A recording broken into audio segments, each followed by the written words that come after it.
Myself, Dr. Manisha Mathur, Botany Department, SPC Government College. हम पढ़ रहे थे कॉम्प्लेक्स टिश्यूज़ के बारे में. We were dealing with plant tissues. In plant tissues, we were studying about complex tissues. We had completed about xylem and had started with phloem. Phloem में हमने कल sieve tubes पढ़ा था.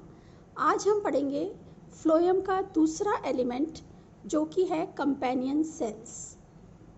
कंपेनियन सेल्स सीव ट्यूब सेल्स के साथ हमेशा associated रहते हैं, हमेशा सीव ट्यूब सेल्स के साथ में रहते हैं. हाईली स्पेशलाइज्ड पैरेन्काइमा सेल्स होते हैं. कंपेनियन सेल्स जो होते हैं स्पेशल टाइप के पैरेन्काइमा के सेल्स होते हैं जो कि हमेशा सीव ट्यूब सेल्स के साथ में एसोसिएटेड रहते हैं, कंपनी देते हैं, इसलिए they are known as companion cells. Sieve tube elements and companion cells, they develop from the same mother cell.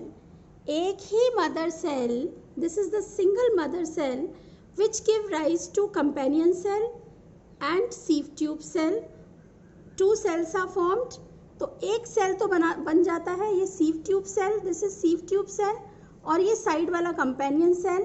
इस companion cell में एक भी हो सकता है companion cell, जैसे यहाँ पर है सिंगल कंपेनियन सेल भी पाया जा सकता है और कंपेनियन सेल्स में डिवीजन भी हो सकते हैं. तो एक सीव ट्यूब सेल के साथ दो कंपेनियन सेल्स भी एसोसिएटेड हो सकते हैं. तो normally one companion cell is associated with one sieve tube cell, but sometimes कई बार एक से अधिक कंपेनियन सेल्स भी पाए जाते हैं एक सीव ट्यूब सेल के साथ एसोसिएटेड. इन ट्रांसफर सेक्शन जब हम काट के देखते हैं लॉन्जिट्यूडल सेक्शन में तो इस तरह के नज़र आते हैं companion cell and sieve tube cell, लेकिन जब हम ट्रांसफर सेक्शन काटते हैं तो इस तरह का स्ट्रक्चर नज़र आता है. In transfer cell companion cell this is companion cell. तो in transfer section companion cell is rounded और polygonal. It may be rounded और polygonal in shape. It is a living cell. ये एक जीवित कोशिका है, living cell.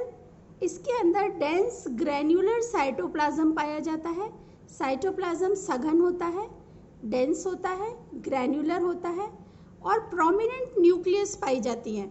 This is the prominent nucleus which is present in companion cell. Prominent nucleus पाई जाती हैं. न्यूमरस वैक्यूल्स, कई वैक्यूल्स पाए जाते हैं कंपेनियन सेल के अंदर. यंग कंपेनियन सेल जो होता है, यंग कंपेनियन सेल के अंदर सारे ही सेल ऑर्गेनेलीज होती हैं, जैसे कि plastids, mitochondria, ribosomes, dictyosomes, endoplasmic reticulum. तो यंग जो कंपेनियन सेल होता है उसमें सारी सेल ऑर्गेनेलीज पाई जाती हैं. तो ये था कंपेनियन सेल के बारे में कि companion cell is always associated with sieve tube cell. हमेशा ये सीव ट्यूब सेल के साथ ही पाया जाता है. और जो न्यूक्लियस का जो फंक्शन होता है, मैच्योर जो सीव ट्यूब सेल्स होते हैं उनमें न्यूक्लियस एब्सेंट होती है. तो सीव ट्यूब सेल के न्यूक्लियस का कार्य कंपेनियन सेल की न्यूक्लियस करती हैं. Function of companion cell plus phloem parenchyma. Companion cell और फ्लोएम पैरेन्काइमा ये एक इम्पॉर्टेंट रोल प्ले करते हैं दोनों in maintenance of the pressure gradient in sieve tubes. Sieve tubes के अंदर जो फूड मटेरियल आता है जो कि अपवर्ड एंड डाउनवर्ड जिसका कंडक्शन होता है, उस फूड मटेरियल के कंडक्शन का जो प्रेशर ग्रेडियंट होता है वो मेंटेन करते हैं companion cells and phloem parenchyma. They play a important part in the maintenance of pressure gradient. फिर सेकेंड फंक्शन है companion cell form a link between sieve tube cells and other cells and control the passage of substance. जो food material जाता है उसका जो passage होता है, उसका जो रास्ता होता है, जो मार्ग होता है, उसको कंट्रोल करता है लिंक, क्योंकि ये बिल्कुल क्लोजली लिंक्ड है सीव ट्यूब सेल से. तो companion cell forms a link between sieve tube cells and other cells and control passage of substances.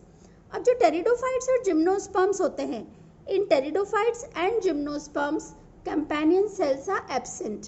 Pteridophytes और जिम्नोस्पर्म्स के अंदर कंपेनियन सेल्स एब्सेंट होते हैं और इन कंपेनियन सेल्स का जो कार्य होता है, जो फंक्शन होता है, वो पूरा होता है एल्ब्यूमिनस सेल्स के द्वारा। एल्ब्यूमिनस सेल्स पाए जाते हैं टेरिडोफाइट्स और जिम्नोस्पर्म्स में, और ये जो एल्ब्यूमिनस सेल्स होते हैं दे टेक इंटेंसिव स्टेन, बहुत ज़्यादा स्टेन ले लेते हैं। इनके अंदर वैसे तो एल्ब्यूमिनस सेल्स का कैरेक्टरिस्टिक फीचर होता है they contain starch, but the albuminous cells which are associated with sieve cells और sieve elements they do not contain starch. इनके अंदर स्टार्च नहीं होता है जब फ्लोएम इज एक्टिव।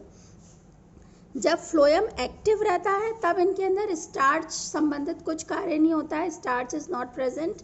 लेकिन जब फ्लोएम इनएक्टिव हो जाता है विंटर सीजन के अंदर, जब कैलोस का डिपोजिशन हो जाता है और फ्लोएम का कोई कार्य नहीं रहता है, उस समय एल्ब्यूमिनस सेल्स के अंदर स्टार्च पाया जाता है as a reserve food material. So this is all about companion cells. In the next lecture, we will deal about phloem parenchyma and phloem fibers.